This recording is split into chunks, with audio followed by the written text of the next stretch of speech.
Okay, he said he nearly tripped over her when she fell.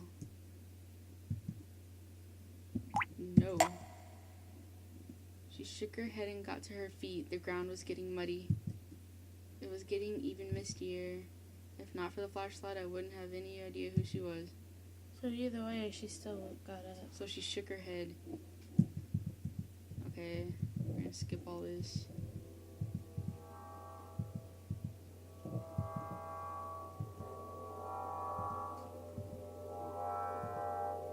See, now he didn't take her hand or nothing.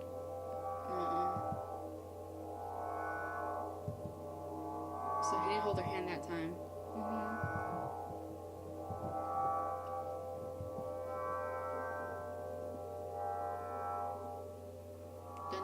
The thing next to me leaned in front of me.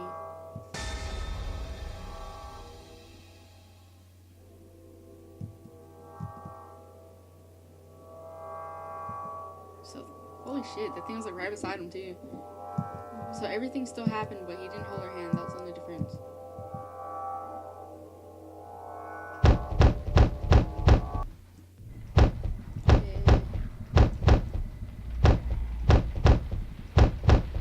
Okay, they got the shotgun.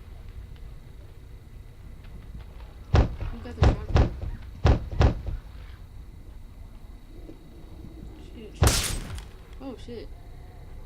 That's different. Wait. What?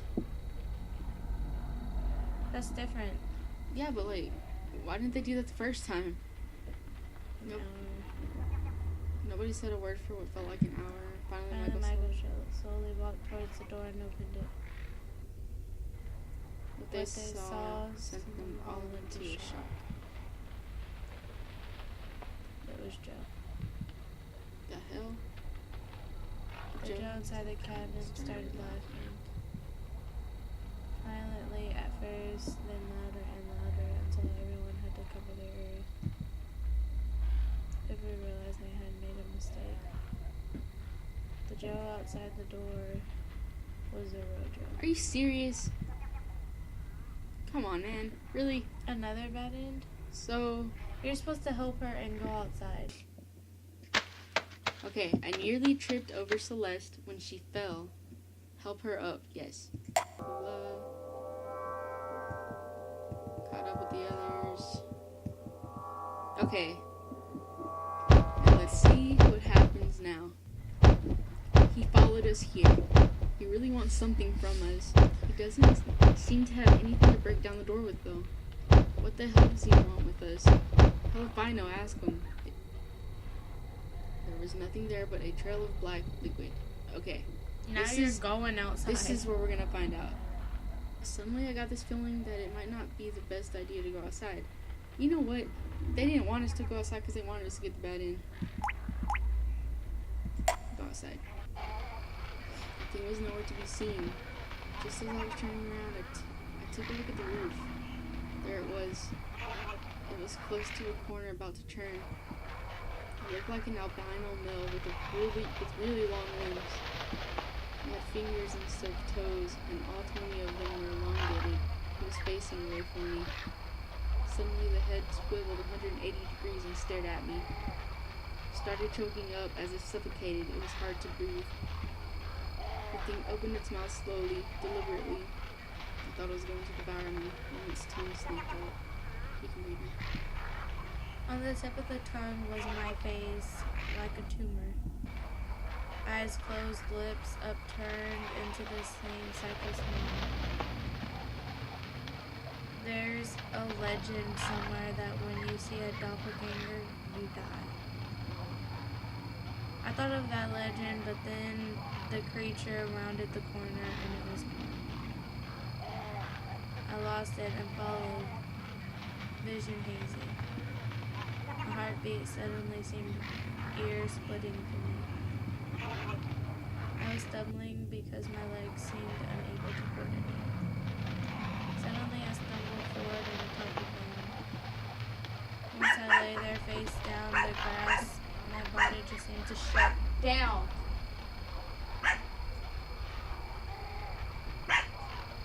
Snuggles. Gosh. I couldn't move. I couldn't even turn my head. There was something dripping on my back. Stop. Shut your mouth. My eyelids seemed heavy and started closing off their own accords. I saw white feet with long fingers for toes step into view.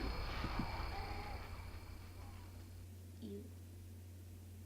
My eyes open. Celeste was shaking me. She was on the brink of tears and her voice was cracking. Get up, get up. That bastard was in your skin. What? What? Doesn't make any sense.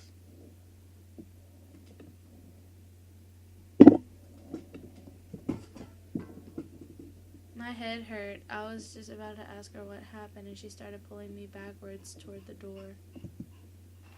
We toppled out and stumbled towards Darren's car, which was parked in a different location from what I remembered.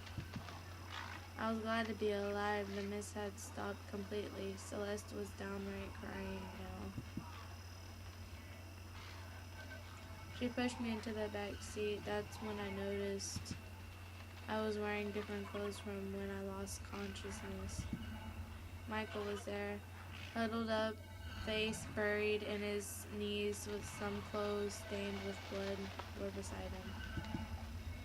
They were mine. Darren immediately stepped on the pedal, but nothing happened. He swore and did it again and noticed that Celeste was armed with a shotgun from the cabin. I asked him what was going on. The thing joined us. He looked like you. We got out of the house and found the car. We were halfway down the road, then Michael started screaming. I looked at Michael. He had a glazed over in his eyes. Look in his eyes. The thing burst out of your clothes and jumped out of the car. Michael had the shotgun. He was firing out the window. He saw the thing run all the way back to the house at the friggin' speed of light. It was in my skin? Yeah. I looked down at myself. I wondered if I had been possessed or if worse, the thing had cut off my skin and wore it as a coat. I shuddered at the thought of something crawling around in my skin. I asked Michael if he was alright. The thing talked to me. I asked about what. He didn't respond. I realized he was sobbing. The car jolted into motion. Darren fist pumped as the car started accelerating. I turned back towards the cabin and saw the albino thing standing on the roof of the house, watching us. I shuddered and turned back. Celeste screamed. The thing was in front of the car on the windshield. Ew. It opened its mouth and my tongue-faced face slithered out. Celeste fired the shotgun. The glass shattered and it was thrown backwards. Darren shrieked and I saw blood coming from his face. Something pierced my face and I realized it was glass. The car skidded to a stop.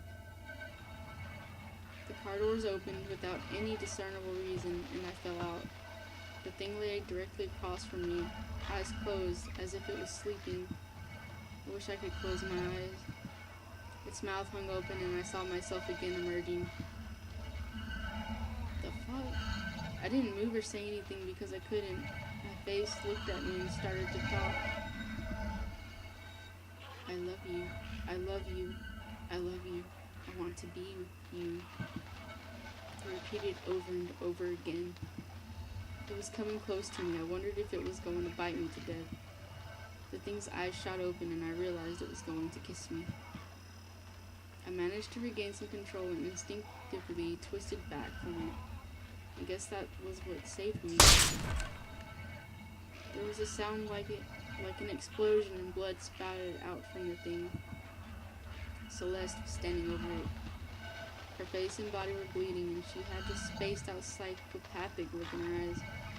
She had just fired the shotgun. My face looked directly at me. I am you, it The whispered. whisper. She fired again, and I saw my own face begin rotting to nothing more than a skeleton in front of me. The things had flowered open. That's the best word I can find to describe it. Its head kind of split and split again, peeling away. I saw faces, lots of them, all on the inside of its head. I think I saw Celeste and Michael's faces. They were whispering something unintelligible. In the center, where the brain should be, there was a single red, cat-like eye that was rotating in its socket. It was producing a mechanical jamming sound. Celeste fired one last time, but things sort of withered away, becoming wrinkled and smaller and rotten, until it just disappeared. Celeste dropped the shotgun. I started twitching and spasming as control of my body returned to me. Eventually, I stood up. We got to the car, silently. Darren was bleeding too, but no one said anything. We drove back to the city in silence. Dang. We explained away the damaged car. Yeah, wait. Yeah, we explained away the damaged car as being attacked by some crazy thieves. We had ourselves patched up. Michael was still in a shock-like state. I hear he was like that for a while. When I asked him what he thought of the incident later, he denied it ever happened with compelling conviction. His eyes looked dead, and he had lost weight. I don't know if he forced himself not to remember or if he genuinely knows nothing of it. I know what I saw, but I can't remember the exact place. That's weird. It has been 2 months now. We still refrain from talking about it. If you were expecting some huge twist or something, you'd be disappointed.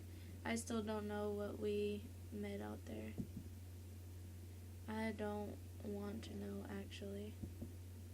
Still have nightmares about my own face shouting, I am you. One thing I do know, though, I am never going camping ever again.